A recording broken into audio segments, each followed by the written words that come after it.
नमस्कार, मैं हूं अभय कुमार। आप देख रहे हैं अपना खास कार्यक्रम बिहार समाचार। बिहार समाचार में खबरें बिहार की, बातें बिहार की, देश दुनिया की तमाम खबरें जो आपको जानना जरूरी है। बिहार समाचार में हम खबर लेते हैं सत्ता के गलियारों से, पंचायत के गलियों से और गांव के चौपालों से, जो कहीं न कहीं आपके जीवन को प्रभावित करता है। तो बिहार समाचार में हम पहली खबर ले रहे हैं राजनीति के गलियारों से।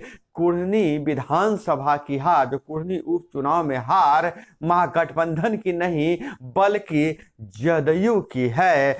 और जिस तरह से पार्टी को मजबूत करने के लिए नीतीश कुमार इस्तीफा देकर जीतन राम मांझी को मुख्यमंत्री बनाए थे, उसी तरह राजद को मजबूत करने के लिए और अपनी पार्टी को मजबूत करने के लिए तेजस्वी यादव को मुख्यमंत्री बना दें। यह बयान मेरा नहीं है, यह बयान आरजेडी के कद्दावर नेता अनिल सहनी का है। अनिल सहनी, पूर्व विधायक अनिल सहनी ने कहा है कि अब तेजस्वी यादव को मुख्यमंत्री बना देना चाहिए, क्योंकि आरजेडी से कुढ़नी के निवर्तमान विधायक रहे अनिल सहनी ने कहा है कि कुढ़नी में महागठबंधन का नहीं बल्कि जदयू का हार हुआ है। बल्कि यह सिर्फ और सिर्फ, ऐसा शब्द है, सिर्फ और सिर्फ यह जदयू की हार है।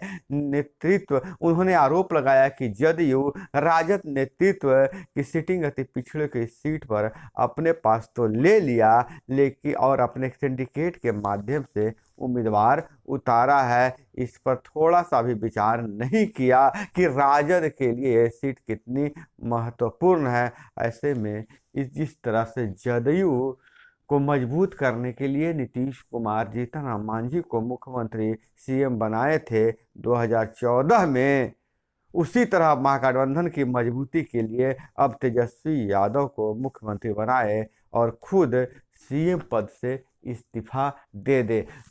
इनके इस बयान से राजनीतिक गलियारों में सनसनी फैल गई है। महागठबंधन में अब दरार की स्थिति पैदा हो गई है। अब राजद दबाव बनाने की स्थिति में आ गया है कि मुख्यमंत्री का पद अब राजद के खेमे में आया और तेजस्वी यादव को मुख्यमंत्री बनाया जाए।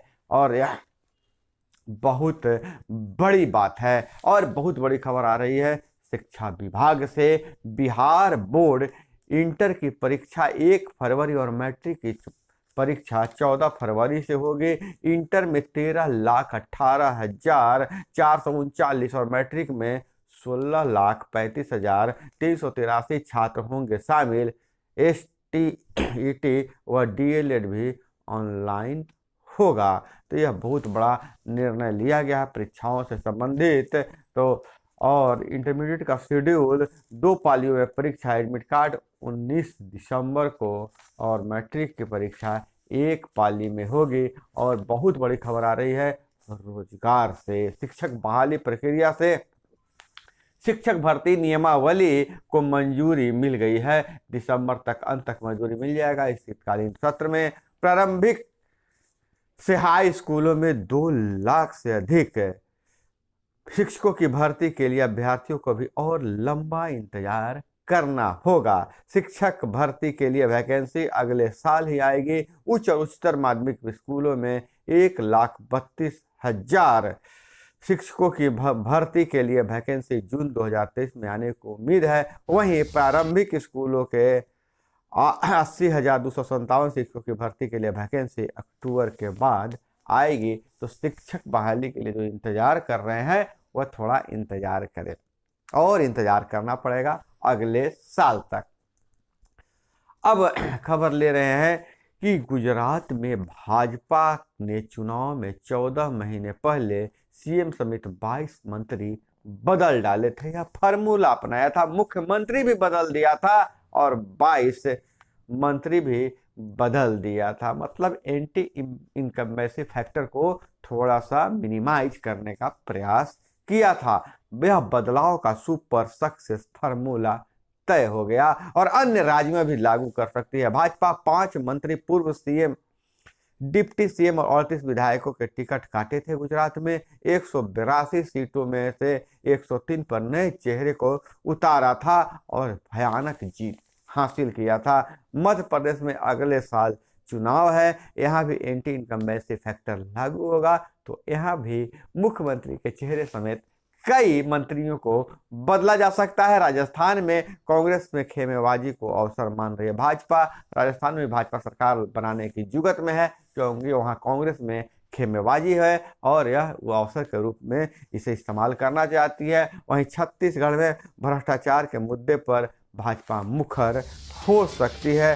कुल मिलाकर अगर बात करें, गुजरात में बहुत बड़े परिवर्तन के बाद जो प्रचंड जीत का सुपर सक्सेस फॉर्मूला बना है, उसे लेकर अब इन तीनों राज्यों में बेचैनी है। अगले साल 2023 के नवंबर दिसंबर में मध्य प्रदेश, राजस्थान, छत्तीसगढ़ और कर्नाटक में चुनाव होने हैं। इसलिए अगले 1 से 2 महीने में इन प्रदेशों में क्या होगा, इसकी स्थिति स्पष्ट हो जाएगी, क्योंकि भाजपा जो भी करना चाहेगी वह जनवरी तक पूरा करेगी, ताकि 10 से 11 महीने चुनाव की तैयारी में मिल सके। चुनाव की तैयारी के लिए 10 से 11 महीने मिल सके। और बिहार विधानसभा में शीतकालीन सत्र चालू होने वाला है, उसके लिए तैयारी शुरू हो गई है। 13 से 19 दिसंबर तक चलने वाले शीतकालीन सत्र के लिए दलीय नेताओं की बैठक हुई है। विधायकों के पूछे प्रश्न का उत्तर विधानसभा सचिवालय को समय पर भेजे सरकार, यह स्पीकर ने कहा है, सभी को चेताया है। और उन्होंने यह भी अपेक्षा की है कि विपक्ष सकारात्मक रवैया अपनाएगा। नेता विपक्ष से यह अपेक्षा की है कि वह सदन चलाने में सहयोग करेंगे, सत्र चलाने में सहयोग करेंगे। प्रश्नों का सटीक उत्तर सदन में दिया जाएगा। और बिहार की राजनीति में अप्रासंगिक नहीं रहे सीएम नीतीश कुमार। पूर्व पंचायती राज मंत्री सम्राट चौधरी का बयान है। उन्होंने कहा कि बिहार विधान परिषद में विपक्ष के नेता सम्राट चौधरी ने गुरुवार को मुख्यमंत्री नीतीश कुमार पर जोरदार सियासी हमला बोलते हुए बोला है कि बिहार की राजनीति में नीतीश कुमार अप्रासंगिक नहीं है। पर भाजपा प्रदेश कार्यालय में आयोजित जन कल्याण शिविर में उन्होंने संबोधित करते हुए कहा है, चूंकि उनकी लगातार हार हो रही है। और वहीं home based young care program अब 20 जिलों में चलेगा। स्वास्थ्य समिति की कार्यशाला में दी गई जानकारी। पोषण स्वास्थ्य की समान रूप से है शिशु को जरूरत। अब बिहार में मतदान करने में महिलाओं की भागीदारी पुरुषों के मुकाबले अधिक है। मगध महिला कॉलेज में निर्वाचन साक्षरता कार्यक्रम हैं। निर्वाची पदाधिकारी बोले कि बिहार में यह गजब है कि पुरुष से ज़्यादा महिलाएं मतदान करने में आगे हैं। और इधर राजनीतिक गलियारों की अगर बात करें तो कांग्रेस के नए अध्यक्ष बन चुके हैं अखिलेश सिंह तो अनिल।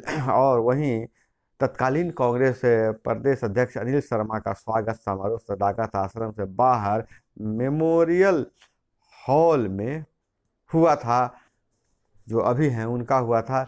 लेकिन अब रविवार को 11 दिसंबर को नवनियुक्त प्रदेश डॉक्टर अखिलेश सिंह का स्वागत समारोह बापू सभागार में होगा, ताकि कांग्रेस अपनी ताकत दिखा सके। 7,000 से अधिक कांग्रेसियों के साथ पटना एयरपोर्ट से बापू सभागार पहुंचेगा डॉक्टर अखिलेश का काफिला। और इधर G20 के लिए पीएम की बैठक, सीएम नीतीश कुमार हुए शामिल।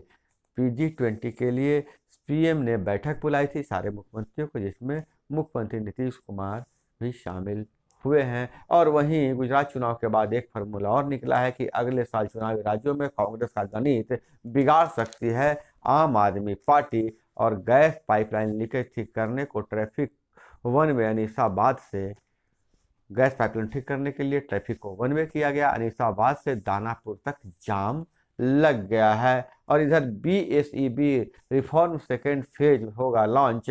बेहतर तकनीक से होगी परीक्षा। ग्रेजुएशन पूरी करने के लिए मिलेंगे, ग्रेजुएशन पूरी करने के लिए 7 साल मिलेंगे पढ़ाई के लिए। पढ़ाई के दौरान छात्रों को ब्रेक भी मिलेगा। और इधर EDL में शामिल दवाएं हर हाल में अस्पतालों में उपलब्ध हो, मरीजों को निःशुल्क दिया जाए। और बहुत बड़ी खबर है, बहुत बड़ी खबर है।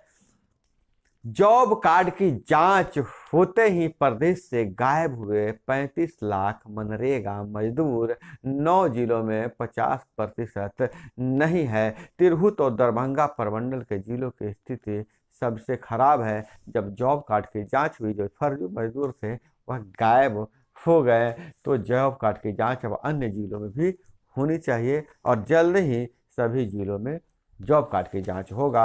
वहीं तरंग प्रतियोगिता में छात्राओं से छेड़खानी, विरोध में हाथ तोड़ा विरोध करने पर हाथ तोड़ा, छात्र छात्राओं और लोगों ने विद्यालय में जड़ा ताला। यह खबर आ रही है जमुई से। जमुई सदर प्रखंड के उत्क्रमित मध्य विद्यालय भाटचक के छात्र छात्राओं भजौर गांव के स्थित सीआरपी भवन में आयोजित तरंग प्रतियोगिता में शामिल हुई थी, जहां उनके साथ छेड़छाड़ हुआ और विरोध किया तो हाथ तोड़ दिया छात्रा का, जिसके विरोध में विद्यालय में ताला जड़ दिया गया है।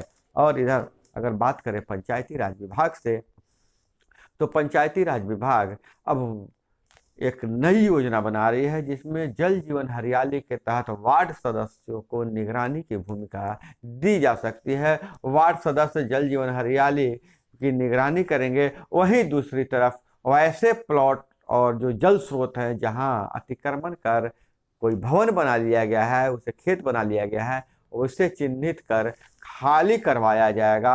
यह हाई कोर्ट का आदेश है, सुप्रीम कोर्ट का आदेश है। और तो वार्ड सदस्य इसमें निगरानी की भूमिका निभाएंगे। हालांकि वार्ड सदस्य लगातार अपनी 9 सूत्री मांगों को लेकर अड़े हुए हैं। सरकार इस बार अब शीतकालीन सत्र में वार्डों को क्या क्या देती है, यह आगे आने वाली बात है, जिस पर हमारी भी नज़र बनी हुई है। और वहीं ईरान से जो खबर निकल कर आ रही है, विदेशों से खबरों की बात करें तो महिलाओं के चेहरे और नाजुक अंगों पर सुरक्षा बल पैलेट्स दाग रहे हैं। पैलेट्स गन से गोली दाग रहे हैं। रबर की गोली होती है जिससे बहुत चोट लगता है, तो महिलाओं के चेहरे पर और उनके नाजुक अंग पे दाग रही है ईरान की सेना। सरकार से छिप कर इलाज कर रहे हैं डॉक्टर। बोले जेंडर के आधार पर घावों में अंतर होता है।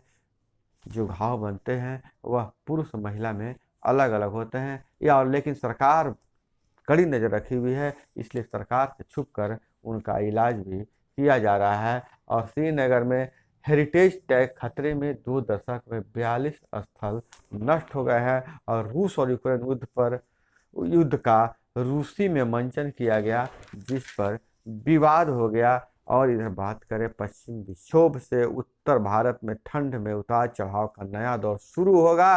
कश्मीर व हिमाचल में 2 दिन बर्फबारी होगी। इसके असर से उत्तर भारत में और सर्दी बढ़ेगी। तो दोस्तों, यह थी वो तमाम खबरें जो आपको जानना जरूरी था। इसी तरह से खबरों के लिए जुड़े रहिए हमारे साथ। चैनल पे नए हैं तो चैनल को सब्सक्राइब कर लीजिए और वीडियो पसंद आए तो लाइक जरूर कीजिएगा। मिलते हैं अगले वीडियो में। जय हिंद, वंदे मातरम।